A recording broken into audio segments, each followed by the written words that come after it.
Do you mind if I touch you one more time down there? Sorry, that's... Do you mind if I touch you one more time down there? You know, I heard it when it came out of my mouth.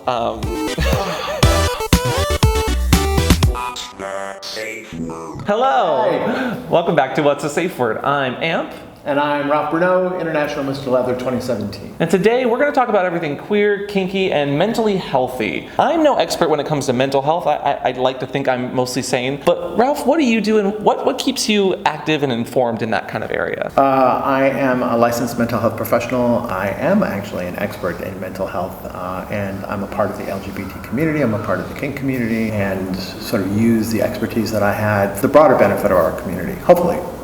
I think so. So Ralph, as someone who is in this community and very active, what kind of obstacles do you think exist? Well, I think the obstacles that we face now are the obstacles we've always faced. Acceptance with the general population sort of being the non-dominant population. We're sort of outsiders within an outsider culture. I talked about I have no shame. And my journey out of shame, being an Irish Catholic kid, my journey to a place of self-acceptance, realizing that the shame isn't mine, it's someone else's, that sort of they would have me ingest. And I think sort of what happens is when people are isolated and they don't have access to information, they start to feel that the dominant population's opinion of them is truth rather than sort of either projection or stigmatization or ostracization. Yeah, and actually as someone, I also grew up Catholic. I went to Catholic school for 9 years, best 9 years ever. I beat you. I went from kindergarten through college. I went to Notre Dame for college. Oh my God. Yeah. Catholic education. Yeah, no, it's not a healthy environment. Like I know growing up, I was always a very positive person. Thankfully had a really good at-home like mental support group. My parents are great. But, you know, as a kid, I was very depressed. And Catholic schools, I don't know if this was your experience, but we had the same kids in every class. You were with the same kids for literally like 9 or 10 years. And so 10 years of that is just, it's powerful. And what ends up happening is kids take on the hypervigilance to make sure that they're safe, you know? So we start to suppress and repress ourselves.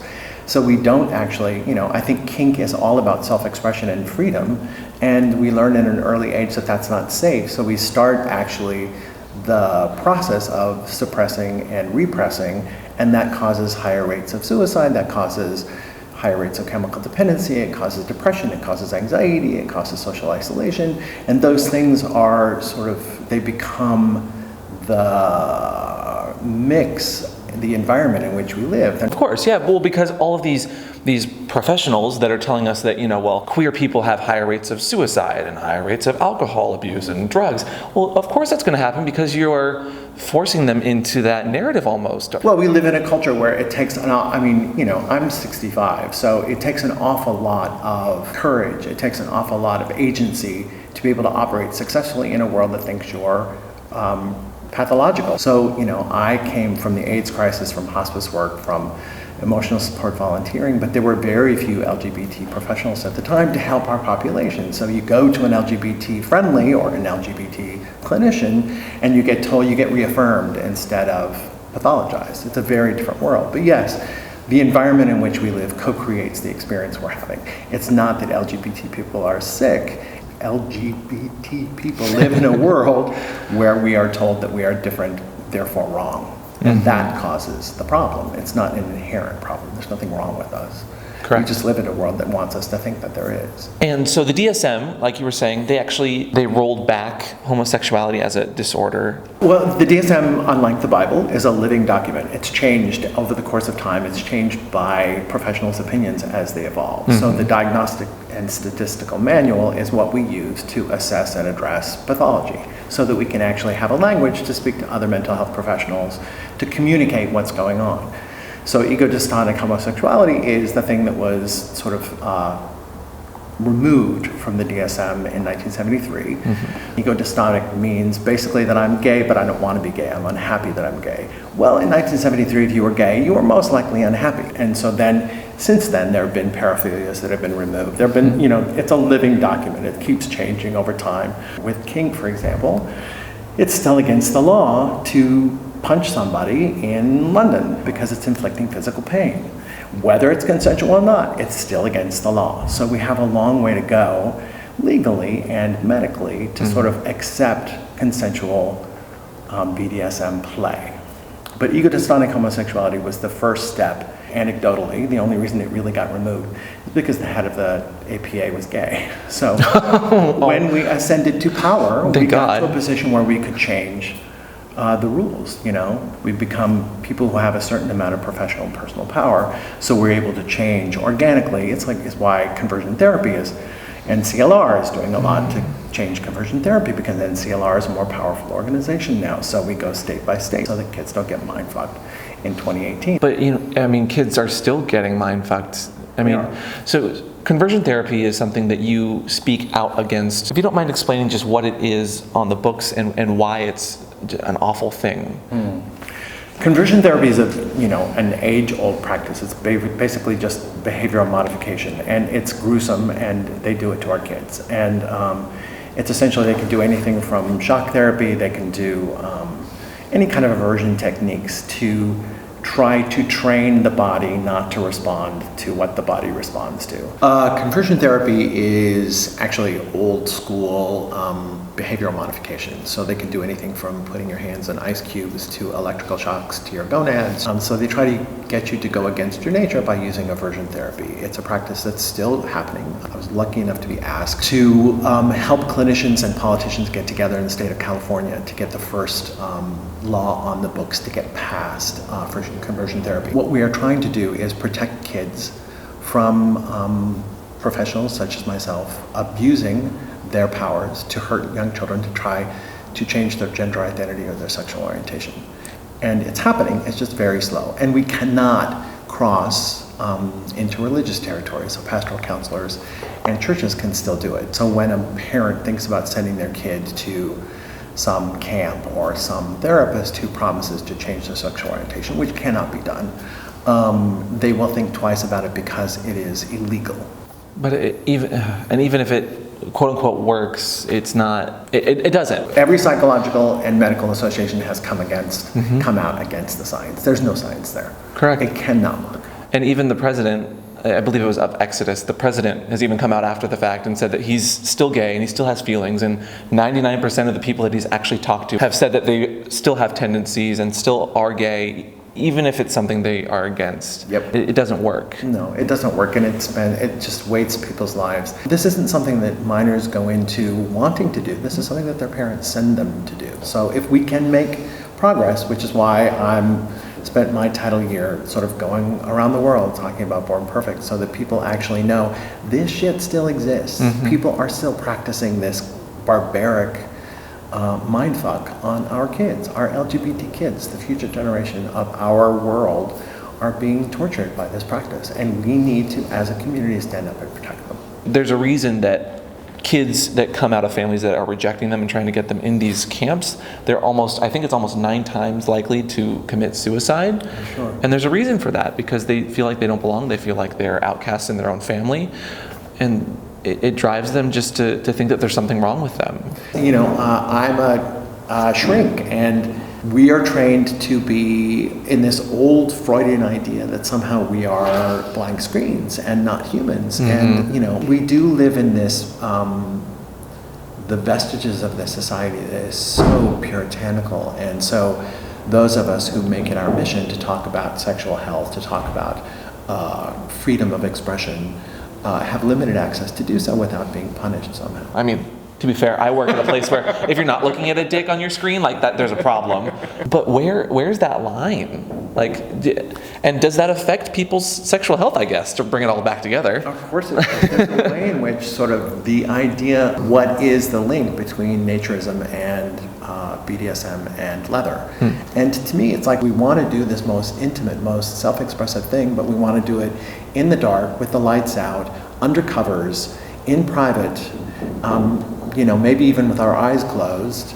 As children, we have this intense, remarkable capacity for play that over time just gets winnowed down and winnowed down and winnowed down. But it's true, because kids, they touch themselves at a young age, but it's the way that parents react that really has a lasting impression. Yeah. I mean, if you think about it, when a kid, if your hands wander below the midline, your hand is slapped away and you're told, no, that's dirty. And we ingest those early pieces of information and data, particularly LGBT people, are very attuned to what we're told and how, facial expressions. So we carry that around. And I think there's a lot, even in our community, of people who have intense body shame, who have incredible inhibitions to free play because of lessons that they've learned about sex, about exhibitionism, about public play, about polyamory. There's just a ton of things that people carry around. So do you think it's important for people to be out there, to be visible? Do you think that queerness and LGBTQ positivity in our environment is important? I do. To me, it's like we should all feel free to, I've got nothing to hide. You can watch me play, you can watch my naked body. It's mine to offer. It's like self-expression to me is really incredibly powerful, and it's all about play. It's fun. So do you think being able to just be expressive in that way is good for mental health? Absolutely. And if you can't play, there's something holding you back, which is a problematic piece. It's a neurotic piece. And that's where it becomes an issue if it gets in the way of other things. But at the very heart of it, kinky people are very good at communicating. I mean, there's plenty of studies that say that we are happier people because we can express ourselves and talk about what sex we want and need. What do you think about that? I think it's absolutely true. I think play in whatever form is as close as we get to mental health. I really do think that. And I think people who don't have a capacity to play are really held back by some kind of repressed or traumatized injuries that need to be worked through psychotherapeutically so that they can get to a place where it is play. Sadly, I think a lot of people that feel sex is so bad and negative don't have that kind of outlet. No. And that, at least in my opinion, tends to be what drives them to fighting against it, and then just making it difficult for other people like us to just be who we are. Well, if you look at the people who are the worst at that, generally they tend to be sort of self-hating Republicans, or they tend to be people who haven't resolved their issues, so they are so blocked, projecting their oppression onto somebody else. Yeah. But that's pathological. That's something to be pitied. Yeah, and they really need better hairdressers, and they need to get rid of the orange tanner. The tanner's not helping anyone. Ooh, no. But that's neither here nor there. I find that people that are sexually open generally are just better at talking, and they share what's wrong with, and they share their lives. But it's people like you that pave the way and continue to do so that make it easier for me to post a butt selfie on Twitter or Tumblr and just be sexually open, and hopefully help other people see that it's okay to be that way. And you can have a way to make your living and pay your rent, but still be yourself and be sexually adventurous and be out there and happy. Yeah, I don't have to sanitize myself in order to be successful. We live in a world now where it's all possible. It's not for everybody, not all the time. But Sure. I want to be one example where it actually is possible. So with the vastness that is the internet, I mean, how can people look towards or find other people that they can talk about their kinks with or find information? I mean, there's so much online. Where do you start? I think obviously social media is the best way to have access. Like things like this are remarkable for people. I was telling you earlier that sort of, honestly, I've been a top for a very long time, but part of the reason I'm a top is because I'm ignorant and lazy. And I watch the thing about sort of how to douche out, and I'm like, oh, I wish somebody had told me that when I was 15 or 17. So I actually knew how to take better care of myself. So I could have explored differently. So I think there are resources out there. I think IML is a great place to start. I think Claw is a great place to start. Go to your local bars. I think that we need to turn off our, no offense, what you do, but I think we need to turn off our computers and go outside and be with each other. I think we need to sort of step back a little bit, close the laptops, and go out and support our bars and support our leather makers and support our kink stores and support our bookstores. Just go out and be with each other again. That's all I knew when I was a kid. And ask somebody at a bar, go up and talk to them. Sometimes we can be a little bit afraid to enter into a conversation or into a sort of a community of people who look like they all know each other. But that's the best way to get involved, is just sort of tap somebody on the knee or the shoulder and say, hey, my name's Ralph, I'd like to talk to you. And I'm happy to be that guy for you. As much as I don't want you to unsubscribe from this YouTube channel, no, I agree. I absolutely hear you. I mean, the one thing that bothers me the most, whether it's at a bar or at the gym, is someone on their phone not paying attention to what's going on around them. People think that it's too scary, but I love coming to live events. I love IML, Claw, MAL. You meet people, you actually make good connections. Like, it's so much more real and authentic and easier to ask questions and actually gauge people. Yeah, I mean, you know, if you want to see a dick, go see a dick live. Like, it's like, you know, there's dicks all over. But please, yes, get out and come play with us. And say hello. Yeah. I hate when someone messages me on on Twitter like, oh, I saw you, I didn't want to say hello, you looked busy, No, I'm not too busy, come say hello. Because then, if you don't come say hello, then we're not having an interaction, you're not learning anything from me, I'm not learning anything from you, like, there's a missed opportunity there. Right. Well, that was a lot to digest, but I'm feeling, mentally at least, I'm feeling really good. I've appreciated the conversation and just taking the time, Ralph. It's been my pleasure, thank you. Not yet, it hasn't. Speaking of pleasure, why don't you go ahead and plug where people can find you if they have other questions, any other resources, if they're interested in IML, which I love and will be going back to again this year. How can they talk to you? You can find me through IML. That's the easiest place to get a hold of me. I'm on social media, Ralph Bruneau, Bruneau.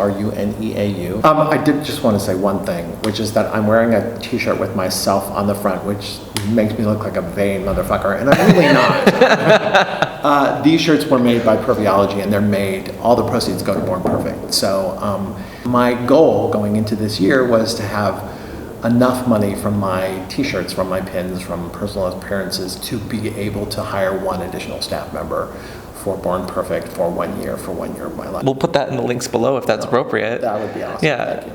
And, you know, I look smoking hot in this picture. So. You do. Well, you do. I mean, I would say you should have your shirt off for this, but then we get demonetized on YouTube, and, you know, YouTube hates the gays too. So that's a completely different thing altogether. Really? If I had my shirt off, it wouldn't go on YouTube?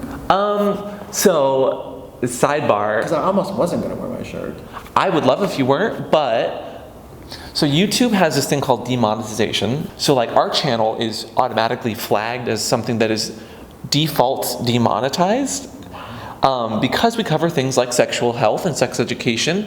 Other topics that they generally tend to block is LGBT things in general, trans people, lifestyle blogs from people who are trans, gay, queer in some way. And by getting dinged, your representation is then kind of blocked on the website. Like, they're not going to push something into people's like recommended feeds if it's not going to make them money. People that might need this representation and might need these like videos as information, they're not going to see or get that. It's an uphill battle, which is another reason that like representation is so important when it comes to sex and sex education and gender and queerness in whatever regard. To like, drives me crazy. So thank you again, Ralph, for coming on. I really appreciate that. We'll link everything that you're doing down below, and if people have any questions, they can find you on Twitter.